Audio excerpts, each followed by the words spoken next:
एक जंगल में एक भालू दादा रहते थे। वे जंगल के सबसे पुराने और समझदार जानवर थे। उनकी उम्र और अनुभव के कारण सभी जानवर उन्हें बहुत मानते थे। वे बहुत दयालु और नेक दिल के थे। भालू दादा हमेशा दूसरों की मदद करने के लिए तैयार रहते थे। चाहे कोई भी समस्या हो, वे हमेशा समाधान निकालने में माहिर थे। सारे जानवर उनका बहुत आदर करते थे। जब भी कोई जानवर परेशानी में होता तो वह सबसे पहले भालू दादा के पास ही जाता। भालू दादा की सलाह और मार्गदर्शन से सभी को शांति और समाधान मिलता था। जब भी कोई लड़ाई होती तो सभी जानवर भालू दादा के पास आते।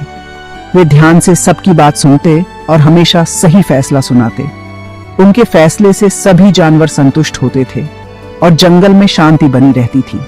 भालू दादा ध्यान से सबकी बात सुनते और हमेशा सही फैसला सुनाते। वे कभी भी किसी के साथ अन्याय नहीं करते थे। उनकी निष्पक्षता और न्यायप्रियता के कारण सभी जानवर उन पर भरोसा करते थे। एक दिन की बात है, जंगल में एक नई सुबह हो रही थी। सूरज की किरणें पेड़ों के बीच से छनकर आ रही थीं और पूरा जंगल सुनहरी रोशनी से नहा रहा था। जंगल में एक छोटी लोमड़ी रहती थी। उसका नाम फॉक्सी था। फॉक्सी बहुत चंचल और शरारती थी, लेकिन उसका दिल बहुत साफ था। वह हमेशा दूसरों की मदद करने के लिए तैयार रहती थी। वह थोड़ी शरारती थी, पर उसका दिल साफ था। फॉक्सी की शरारतें कभी कभी जानवरों को परेशान कर देती थीं, लेकिन वे जानते थे कि उसका इरादा कभी भी बुरा नहीं होता था। उसे एक दिन बहुत बड़ी मुसीबत का सामना करना पड़ा। फॉक्सी एक दिन जंगल में खेलते खेलते एक गहरे गड्ढे में गिर गई। वह बहुत डर गई और मदद के लिए चिल्लाने लगी। एक चालाक सियार ने उस पर चोरी का इल्जाम लगा दिया।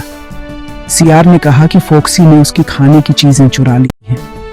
फॉक्सी ने अपनी सफाई देने की कोशिश की, लेकिन सियार ने उसकी एक नहीं सुनी।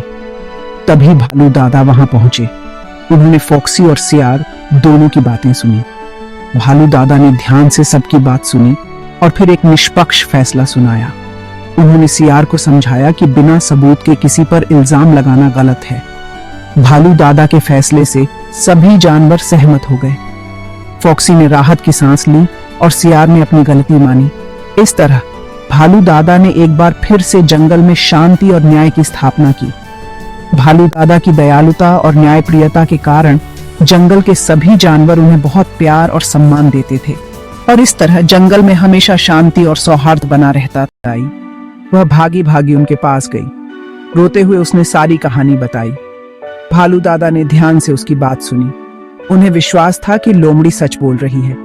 भालू दादा ने उसे सांत्वना दी और कहा, चिंता मत करो, हम सच्चाई का पता लगाएंगे। उन्होंने लोमड़ी को अपने साथ चलने को कहा और दोनों जंगल के बीचों बीच स्थित एक बड़े पेड़ के पास पहुंचे।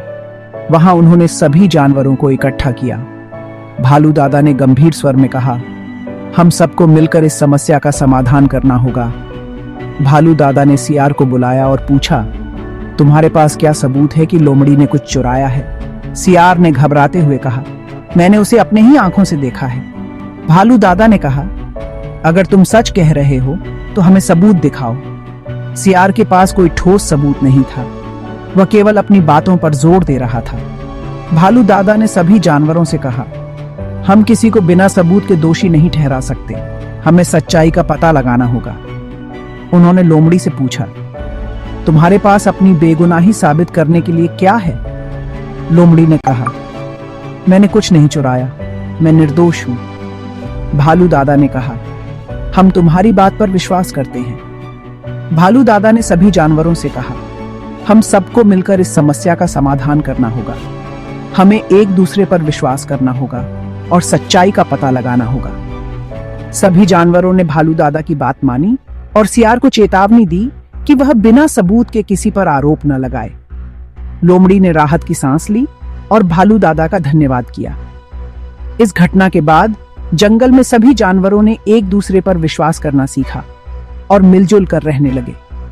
लोमड़ी ने भी अपनी सच्चाई साबित कर दी और सभी के दिलों में अपनी जगह बना ली। भालू दादा की समझदारी और न्यायप्रियता ने जंगल में शांति और सद्भावना को बनाए रखा। भालू दादा ने फैसला सुनाया, कल सुबह सभी जानवरों को यहाँ इकट्ठा होना होगा। हम इस मामले की जांच करेंगे और जो भी दोषी पाया जाएगा उसे सजा दी जाएगी। अगली सुबह सभी जानवर इकट्ठा हुए। भालू दादा ने सियार से पूछा, क्या तुम्हारे पास कोई सबूत है कि लोमड़ी ने चोरी की? सियार मुस्कुराया। उसे लगा कि उसकी चाल कामयाब हो गई। नहीं दादा, मेरे पास कोई सबूत नहीं है, लेकिन मैंने अपनी आंखों से देखा है कि लोमड़ी मेरे घर के पास से भाग रही थी। सियार ने झूठ बोला। सियार की चालाकी और उसकी आंखों में चमक साफ दिख रही थी। लोमड़ी ने जोर से कहा, ये झूठ है, मैं वहां कभी नहीं गई। उसकी आवाज में सच्चाई और गुस्सा दोनों थे, लेकिन कोई भी उसकी बात सुनने को तैयार नहीं था। जंगल के सभी जानवर सियार की बातों पर विश्वास कर रहे थे। भालू दादा, जो हमेशा न्यायप्रिय और समझदार माने जाते थे, ने सियार की बातों को ध्यान से सुना। उन्हें सियार की बातों में कुछ गड़बड़ लगी। भालू दादा समझ गए कि सियार झूठ बोल रहा है। उन्होंने सोचा, सियार की चालाकी को बेनकाब करना होगा। उन्हें एक तरकीब सूझी। उन्होंने सभी जानवरों को इकट्ठा किया और कहा, हम एक परीक्षण करेंगे। अगर लोमड़ी दोषी है तो वह खुद ही फंस जाएगी। सियार ने सोचा कि उसकी चालाकी काम कर गई है और वह मुस्कुराया। लेकिन भालू दादा की योजना कुछ और ही थी। उन्होंने लोमड़ी को एक मौका दिया कि वह अपनी सच्चाई साबित कर सके। लोमड़ी ने कहा, मैं निर्दोष हूं और मैं इसे साबित कर सकती हूं। भालू दादा ने कहा, ठीक है, हम सब मिलकर सच्चाई का पता लगाएंगे। सभी जानवरों ने मिलकर सियार की चालाकी को बेनकाब किया और लोमड़ी की सच्चाई सामने आई। सियार की चालाकी नाकाम रही और उसे सबके सामने शर्मिंदा होना पड़ा। क्या किसी ने कुछ देखा है? भालू दादा ने पूछा। एक छोटी गिलहरी आगे आई। दादा, मैंने देखा था। सभी हैरान थे। गिलहरी ने बताया कि उसने एक बंदर को सियार के घर से कुछ चुराते देखा था। सियार गुस्से से लाल हो गया। ये सब झूठ है, ये गिलहरी लोमड़ी की साथी है। लेकिन भालू दादा को सब समझ आ गया था। भालू दादा ने गर्जा, बस करो, मुझे सब समझ आ गया है। सियार, तुम झूठ बोल रहे हो, तुमने ही चोरी की है और लोमड़ी पर इल्जाम लगा दिया। सियार डर गया। उसे अपनी गलती का एहसास हो गया। उसने भालू दादा और लोमड़ी से माफी मांगी और वादा किया कि वह आगे से कभी झूठ नहीं बोलेगा। भालू दादा ने सियार को माफ कर दिया। उन्होंने लोमड़ी से कहा, तुम बेफिक्र रहो, जंगल में किसी के साथ अन्याय नहीं होगा, सच की हमेशा जीत होती है। लोमड़ी बहुत खुश हुई। उसने भालू दादा का धन्यवाद किया और वादा किया कि वह आगे से शरारत नहीं करेगी। यह देखकर सभी जानवर खुश हुए कि सच की जीत हुई। उन्होंने भी वादा किया कि वे हमेशा सच का साथ देंगे। यह कहानी हमें सिखाती है कि हमें कभी भी डरकर सच बोलने से नहीं घबराना।